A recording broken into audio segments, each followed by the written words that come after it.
कायम टिकणारी एकच ती गोष्ट असते, ती म्हणजे स्वभाव आणि माणुसकी.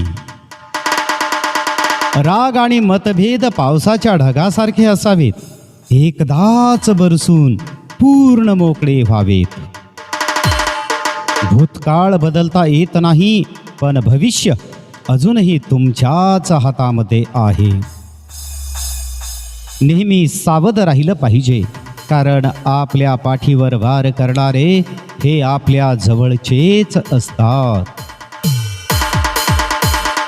आयुष्यात योग्य ठिकाणी पोहोचण्यासाठी वेगापेक्षा दिशेला खरंच फार महत्त्व असतं.